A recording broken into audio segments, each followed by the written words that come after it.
حضرت عائشہ رضی اللہ تعالیٰ عنہ فرماتی ہیں کہ رسول اللہ صلی اللہ علیہ وآلہ وسلم کے دور میں سورج کو گرہن لگا تو رسول اللہ صلی اللہ علیہ وآلہ وسلم نے لوگوں کو نماز کسوف پڑھائی۔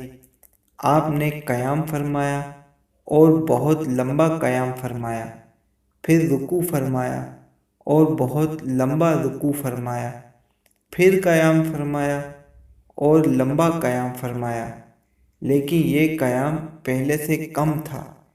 پھر رکوع فرمایا اور لمبا رکوع فرمایا، لیکن یہ پہلے رکوع سے کم تھا۔ پھر سر اٹھایا، پھر سجدہ کیا، پھر دوسری رکعت میں بھی ایسا ہی کیا۔ پھر فارغ ہوئے تو سورج پوری طرح روشن ہو چکا تھا۔ پھر آپ نے لوگوں کو خطبہ دیا، اللہ کی حمد و ثنا کی، پھر فرمایا بلا شبہ سورج اور چاند اللہ تعالیٰ کی نشانیوں میں سے دو نشانیاں ہیں، انہیں کسی کی موت و حیات کی وجہ سے گرہن نہیں لگتا۔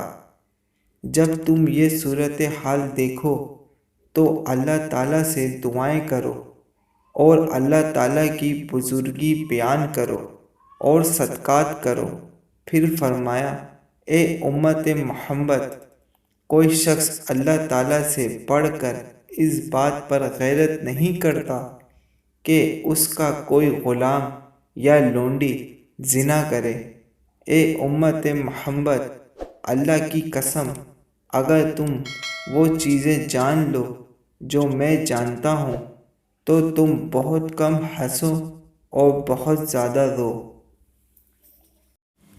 مسلمان کو اپنا ایمان زندہ رکھنے کے لیے دین کی معلومات رکھنا ضروری ہے۔ دوستوں، مزید ایسی شارٹ ویڈیو دیکھنے کے لیے ہمارے چینل کو سبسکرائب کریں۔ جزاک اللہ۔